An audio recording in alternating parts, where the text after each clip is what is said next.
संगीत कला महिकोल हाइना स्कूल अमा लेरमे क्लास 9 दा थोइसना मिंग चलमे थोइसना अहम स्कूल कारकपने थोइसना उबदा स्कूल अदुगी महिरु नुपा पुमनमक्की मियेंगफम ओइखी मियेंगफम ओइबदा नत्तदा कोइतान तानाखी ngauजे chakjei haiba wahai kya sonthangnana thoisna ki manakongda takhi class 10 tamliba mahiru nupa macha kangbu ma thoisna lakliba maikei romda leiramme makhoi singdugi marakta subhash koba mahiru amana as leirang nangde unthongna chuna na ningthi jeida pai mathamoi se irang hawine rajesh koba mahiru amana mo हे सुभाष शक मानबा नंग सुइबो नुपी लकनै नेना हाइजखिद्रेदा पाइ महाइदु सरू सुमाय हायो पाखंग थमोइसे Lyman ओइरे नुजा जेंगलो उबदा हायुने हाइरगा लेरमलिबा मखोइ pull-up नोकमिन्नै सोमदा थोइसनादे इकाइबना मखोंग अदो थांगबा थोखिद्रे तांजा अदुदा ओजा अमना है नोसिदा कैदरमिनो class संगबो मतम यौद्रिबो क्यामा लिगे हा नोसिदा लागलिबा नुपी मचा से इकाइरेने हाइरगा महिरोय नुपा मचा खैदो क्लास ता तानसिनखे ओजादुना मखा तारकलमने इबेम नंगबो क्लास के आनोने हाइरगा थोइसनाबु कौदुना पुन्ना जमिनरई थोइसनासु मोली मोली खुमै सर ऐसे क्लास 9 दा मिंग चंजरपने ओजादुना ओ क्लास 9 ने हाइबा नत्रो नो क्लास सिदा लेरे चंगो चंगो अगांसा मासे ngasiना hanba स्कूल असिदा कारकपने नोय खरा फमिनोको हाइरगा थमम्मे थोइसना क्लास अदुदा हेक चंगपगा पाइखोंबा ममित कुपखिद्रे थोइसनाबु हेक उबदा नुंगसीबा अपाम्बा हाइबदो फाउख्रे पाइखोंबा ममा मपागे अमता पोक्सबा मचाने पैसासु अदुकी मतेक पाइबा इमुंगे मचाने रीनाना हराउना बाय सिदा लाओ थमसे असुमना हाइरकलम्मे थोइसनासु होय हाइरगा रीनागी मनाक्ता जंक्शनदुना फमिन्नरे रीनाना बाय नंगी मिंग खंगद्रिये थोइसनाना अइगी मिंगदे थोइसना कौवे अदो नंगीदे रीनाना अइगीदे रीना कौवे बाय अदो अइगी इमानबी अहुम लाखिनेबको मोइगसु खंगनहनगेको थोइसनासु होय बाय अइदीको खंगनबा कनामतसु यावबा नते अइ मखा तारक्त्रिङै रीनाना ए अइगा खंगनैसिदे केम खनगनो अखोय मंगा पुल्लदुइने हाइरगा स्कूल लाकपदा थेंगनरपा अहानबा कारपगी अवा नुंगाय वारी सानादुना लेमिनरमे ngaihakki matungda पूजा नेहा सोनिया मखोय लोइनमा क्लासरूम दा यौरक्लमे पूजा ए मादि कनानो रीना हाइन हंगा ए रीनाना मागे ममिंग थोइसना कौबने ngasi स्कूल अहानबा कारकपने खंगनवो पूजा नेहा सोनिया रीना मखोय मरीगा लोइनना थोइसना हराव हराव वारी सानरम्मे क्लास टू द ख्वाइदगी मसक थेबे मा मंगाये खंजबे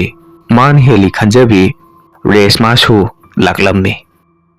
मासे कनामतना मानबीदे मकोक सकमल्लेना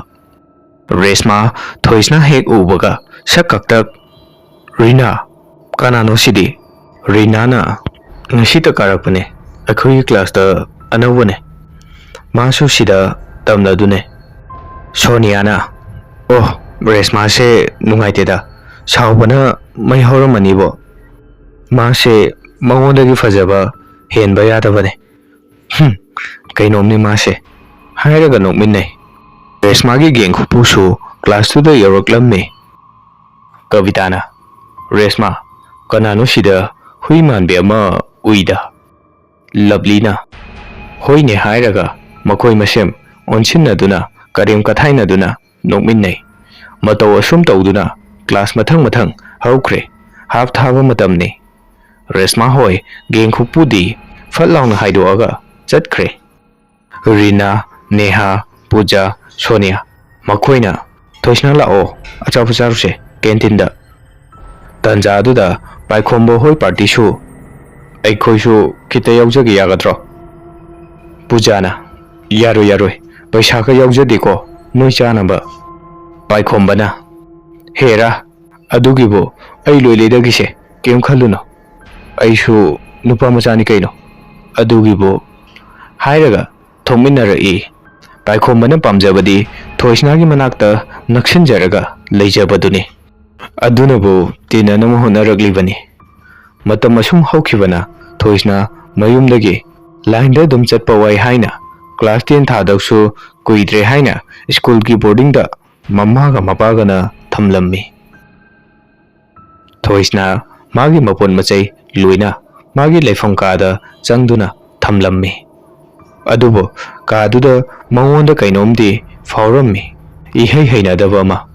अदुबो कैसु थोइनदी खंद्रे रूम थंगनना लैबा क्लास 7 गे नुपी मचा अहुम लेरम्मी क्लास 7 गे नुपी मचा अहुम दुना चे लाओ अखोई रूम दा लेरुसे थोइसनासु हराव हराव लकमिने अदुगा लेमिने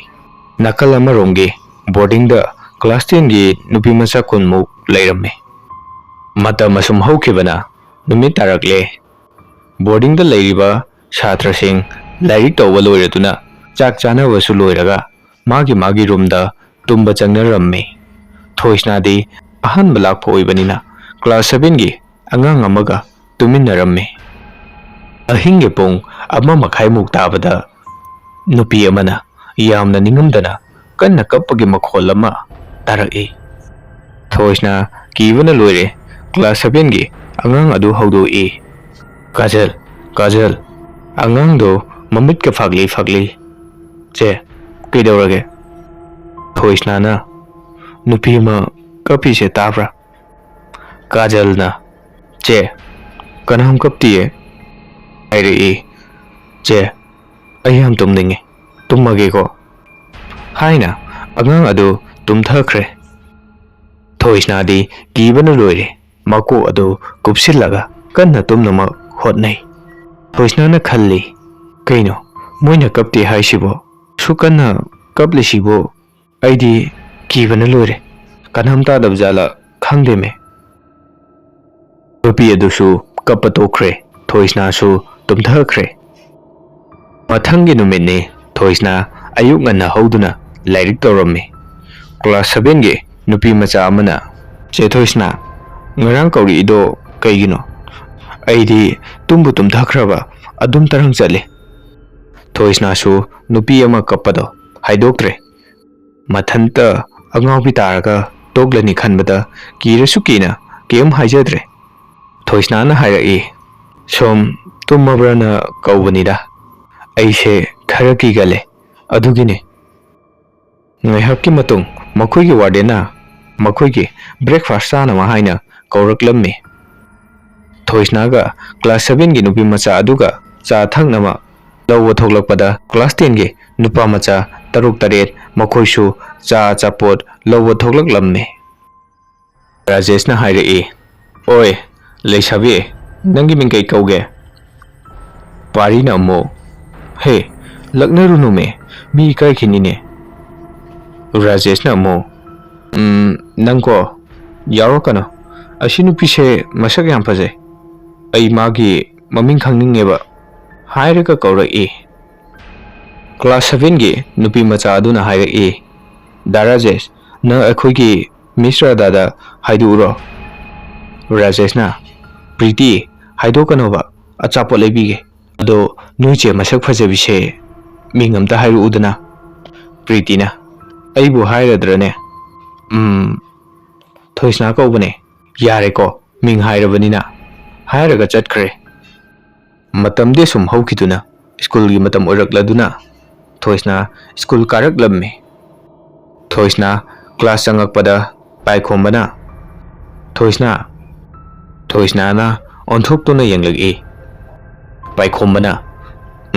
कहिंग चारके थोइसनासु इचम चमना hawai chari hairaga tumina phamaga leikhre paikhombana mo ado thoisna ai nangonda wa ama haidau leiko thoisna na hairo thoisna gi mamanabi Neha Puja Sonia laklammi Neha na thoisna nangdi yahau yam ngaliko nang boarding da leiraba natro thoisna na hoi bai ado ai kenomta haigi tawbani ne Neha na hayo kai wano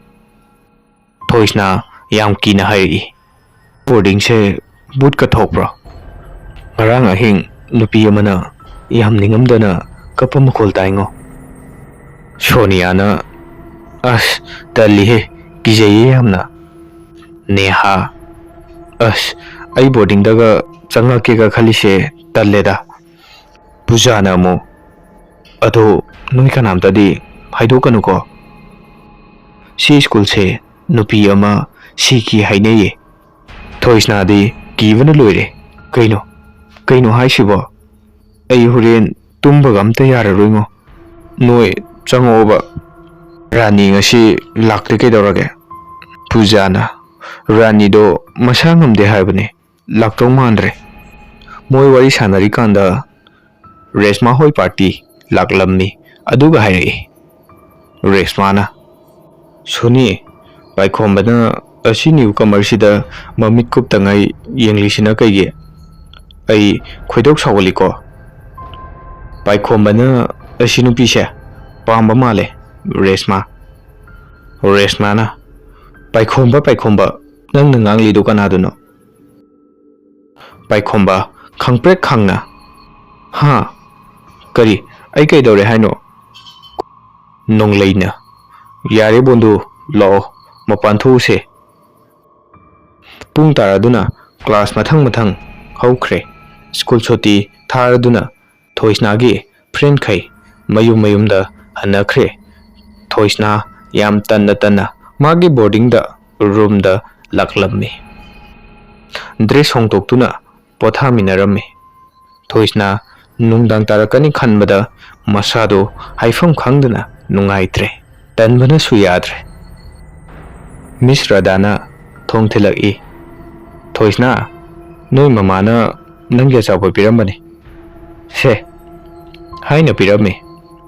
thoisna na thank you miss Priti chawba thoi kauramme Priti hoi laktuna che kai haige thoisna na chapo chasilao hairaga makhoi ngai achapo chamin nei numidangi matamni boarding gi satra makhai mathau loinaraduna tumnaramme thoisna de tumbaga yade nupi edu kaplaklani khanbada wakhal khanna thoisna tumtharamme pung amaga minute kumapal tarakpa matamne nupi edu amu ningamdana kappa horaki thoisna gi masada nupi edu kanano haina yengingba poklammi adubu yengbadi ngamde kibana haki matung nupi edu kappa tokre nupi eduna chahi kumja kaya kaptuna lakpase kanamtana mana kapchabado tawide mana kappa taba miyoi aduda mahaki wari pumba lige haina khanjabani thoisnagi roomda thongdu khanghaudana gap launa lonsinki thoisna tumlambadagi khangprek khangna mamit panglaki thoisna kaurai Kajal thongdo dum hangammo aisho hogaladune hairaga yenglakpada magi nakalda Kajal di isisina tummaga leirammi thoisna na khalli kaino Kajal natradi kana ojano akhugi thongse chanarmisina khallaga thoisna fresh oinaba washroom da janglammi thangnaba washroom da miyama leibagi mawongda tawi kaisu khandana tholakpada kanamata leiramde adu ubada thoisna pakhana hairi kanano sida hojikta leikhibedo nano haina lauraki namta hoi mai hairakte ꯑꯗꯨꯗ ꯊꯣꯏꯁꯅꯥꯗꯤ ꯌꯥꯝꯅ ꯀꯤꯅ ꯆꯦꯟꯊꯣꯔꯛꯏ꯫ ꯊꯣꯏꯁꯅꯥ ꯋꯥꯈꯜꯗꯤ ꯌꯥꯝꯅ ꯅꯨꯡꯉꯥꯏꯖꯔꯝꯗꯦ꯫ ꯑꯩꯅ ꯀꯔꯤ ꯂꯥꯟꯈꯤꯗꯨꯅ ꯑꯩꯕꯨ ꯑꯁꯨꯛ ꯌꯥꯝꯅ ꯀꯤꯍꯜꯂꯤꯕꯅꯣ ꯍꯥꯏꯅ ꯈꯜꯂꯤ꯫ ꯃꯊꯪꯒꯤ ꯅꯨꯃꯤꯠꯅꯤ ꯊꯣꯏꯁꯅꯥ ꯁ꯭ꯀꯨꯜ ꯀꯥꯔꯛꯏ꯫ ꯄꯥꯔꯤꯅ ꯊꯣꯏꯁꯅꯥꯗ "ꯊꯣꯏꯁꯅꯥ, ꯋꯥ ꯑꯝꯇ ꯍꯥꯏꯒꯦ." ꯊꯣꯏꯁꯅꯥꯅ "ꯄꯥꯔꯤ, ꯀꯩ ꯍꯥꯏꯒꯦ?" ꯄꯥꯔꯤꯅ "ꯑꯁ, ꯑꯩ ꯀꯣꯟꯅ ꯍꯥꯏꯔꯒꯦꯗ." ꯊꯣꯏꯁꯅꯥꯅ ꯄ꯭ꯔꯞ ꯆꯪꯉꯛꯏ ꯀ꯭ꯂꯥꯁꯔꯨꯝꯗ꯫ ꯄꯨꯁꯄꯥ ꯂꯩꯔꯝꯃꯤ꯫ ꯄꯨꯁꯄꯥꯅ "ꯏꯕꯦꯝꯃ, ꯅꯪꯅ ꯕꯣꯔꯗꯤꯡꯗ ꯂꯩꯔꯒ ꯌꯥꯝ ꯊꯦꯡꯉꯤꯀꯣ." ꯊꯣꯏꯁꯅꯥꯅ ꯅꯣꯛꯂꯒ "ꯍꯩꯃꯥ, ꯑꯁꯨꯛ ꯌꯥꯝꯅ ꯉꯜꯂꯤꯁꯤꯕꯨ? ꯑꯗꯨ ꯄꯨꯁꯄꯥ, ꯑꯩ ꯕꯣꯔꯗꯤꯡꯗ ꯂꯩꯕ ꯌꯥꯝ ꯇꯜꯂꯦ. ꯑꯩ ꯌꯥꯝ ꯀꯤꯌꯦ. ꯑꯩꯉꯣꯟꯗ ꯀꯩꯅꯣ ꯈꯪꯗꯕ ꯑꯃ ꯀꯣꯏꯏꯟ ꯏꯟꯅꯕꯗꯧꯅ ꯇꯧꯋꯦ. ꯑꯩ ꯌꯥꯝꯅ ꯀꯤꯖꯩꯉꯣ." ꯄꯨꯁꯄꯥꯅ "ꯍꯦ, ꯚꯥꯞꯅ ꯑꯣꯏꯔꯝꯅꯤ. ꯀꯩꯁꯨ ꯇꯧꯔꯝꯃꯣꯏꯀꯣ" ꯍꯥꯏꯔꯛꯏ꯫ ꯃꯃꯥꯟꯅꯕꯤ ꯑꯇꯩꯗꯤ ꯂꯥꯛꯅꯔꯝꯗꯦ꯫ ꯀ꯭ꯂꯥꯁ ꯃꯊꯪ ꯍꯧꯈꯤꯕꯅ ꯁ꯭ꯀꯨꯜ ꯁꯨꯇꯤꯁꯨ ꯊꯥꯔꯝꯃꯤ꯫ ꯁ꯭ꯀꯨꯜ ꯑꯗꯨꯒꯤ ꯐꯥꯎꯟꯗꯔꯒꯤ ꯃꯆꯥꯅꯨꯄꯥ ꯃꯊꯟꯇ ꯄꯣꯛꯄ ꯊꯣꯃꯥꯁ ꯗꯦꯜꯂꯤꯗꯒꯤ ꯊꯣꯛꯂꯛꯂꯝꯃꯤ꯫ ꯊꯣꯃꯥꯁ ꯃꯥꯒꯤ ꯀꯥꯗ ꯕꯦꯜꯀꯣꯅꯤ ꯑꯗꯨꯗ ꯀꯣꯐꯤ ꯀꯞ ꯑꯃꯒ ꯂꯦꯞꯇꯨꯅ ꯂꯩꯔꯝꯃꯤ꯫ ꯊꯣꯏꯁꯅꯥ ꯂꯥꯛꯄꯗ ꯊꯣꯃꯥꯁꯅ ꯎꯔꯝꯃꯤ꯫ ꯍꯦꯛ ꯎꯔꯨꯕꯗꯒꯤ ꯑꯄꯥꯝꯕ ꯐꯥꯎꯔꯝꯃꯤ꯫ ꯑꯗꯨꯝ ꯌꯦꯡꯗꯨꯅ ꯂꯩ꯫ ꯊꯣꯏꯁꯅꯥꯅꯗꯤ ꯀꯩꯁꯨ ꯈꯪꯖꯗꯕꯅꯤꯅ ꯃꯥꯒꯤ ꯔꯨꯝꯗ ꯑꯗꯨꯝ ꯆꯪꯈ꯭ꯔꯦ꯫ ꯊꯣꯏꯁꯅꯥ ꯋꯥꯃꯟꯗꯅ ꯇꯨꯝꯃꯒ ꯂꯩ꯫ ꯄ꯭ꯔꯤꯇꯤꯅ "ꯆꯦ, ꯁꯤꯡꯖꯨ ꯁꯨꯔꯨꯁꯦ. ꯑꯩ ꯉꯁꯤ ꯃꯤꯃꯤ ꯂꯩꯔꯛꯑꯦ." ꯊꯣꯏꯁꯅꯥꯅ "ꯉꯥꯏꯍꯥꯛ ꯂꯩꯔꯒ ꯁꯨꯁꯦ. ꯑꯩ ꯉꯥꯏꯍꯥꯛ ꯄꯣꯊꯥꯒꯦ." ꯃꯃꯤꯠꯇꯨ ꯎꯏꯔꯨꯝ ꯇꯨꯝꯊꯕꯗ ꯊꯣꯏꯁꯅꯥ ꯍꯥꯏꯅ ꯅꯥꯎꯁꯣꯟ ꯄꯤꯛꯅ ꯀꯧꯔꯛꯄꯗꯨ ꯊꯣꯏꯁꯅꯥꯅ ꯈꯪꯄ꯭ꯔꯦꯛ ꯈꯪꯅ ꯍꯧꯒꯠꯂꯤ꯫ ꯄ꯭ꯔꯤꯇꯤꯅ "ꯆꯦ, ꯀꯩꯗꯧꯔꯒꯦ?" ꯊꯣꯏꯁꯅꯥꯅ "ꯍꯧꯖꯤꯛ ꯀꯧꯔꯛꯏꯗꯣ ꯀꯅꯥꯅꯣ?" ꯄ꯭ꯔꯤꯇꯤꯅ "ꯀꯅꯥꯝ ꯀꯧꯗꯤꯌꯦ." ꯊꯣꯏꯁꯅꯥꯅ ꯈꯜꯂꯤ, ꯑꯩꯒꯤ ꯋꯥꯈꯜꯅ ꯑꯣꯏꯔꯕ ꯖꯥꯠꯂꯥ ꯍꯥꯏꯔꯒ ꯃꯈꯣꯏ ꯁꯤꯡꯖꯨ ꯆꯥꯅꯕ ꯁꯦꯝ ꯁꯥꯏ꯫ ꯃꯇꯝꯗꯤ ꯑꯁꯨꯝ ꯍꯧꯈꯤꯕꯅ ꯅꯨꯃꯤꯗꯥꯡꯒꯤ ꯃꯇꯝꯅꯤ꯫ ꯊꯣꯏꯁꯅꯥ ꯍꯣꯏ ꯃꯈꯥꯗ ꯂꯥꯏꯔꯤꯛ ꯇꯧꯔꯝꯃꯤ꯫ ꯊꯣꯏꯁꯅꯥꯅ ꯀꯥꯗ ꯗꯣꯡ ꯍꯥꯏꯅ ꯃꯈꯣꯜ ꯇꯥꯔꯛꯏ, ꯌꯥꯝ ꯀꯟꯅ꯫ ꯊꯣꯏꯁꯅꯥꯅ ꯄ꯭ꯔꯞ ꯆꯦꯟꯈꯠꯂꯒ ꯌꯦꯡꯕꯗ ꯃꯥꯒꯤ ꯔꯨꯝꯗꯣ ꯃꯄꯣꯞ ꯀꯥꯏꯔꯝꯂꯦ꯫ ꯇꯨꯡꯗ ꯀꯅꯥꯒꯨꯝꯕ ꯑꯃ ꯆꯠꯈꯤꯕꯒꯨꯝ ꯁꯥꯍꯨꯝ ꯐꯪꯂꯝꯃꯤ꯫ "ꯀꯅꯥꯅꯣ?" ꯍꯥꯏꯅ ꯊꯣꯏꯁꯅꯥꯅ ꯍꯪꯂꯝꯃꯤ꯫ ꯊꯣꯏꯁꯅꯥ ꯌꯥꯝꯅ ꯁꯥꯎꯅ "ꯀꯅꯥꯅꯣ? ꯀꯅꯥꯅꯣ? ꯅꯔꯤꯟ ꯂꯩꯔꯗꯤ ꯏꯃꯥꯡꯗ ꯊꯣꯛꯂꯛꯎ꯫ ꯀꯅꯥꯅꯣ?"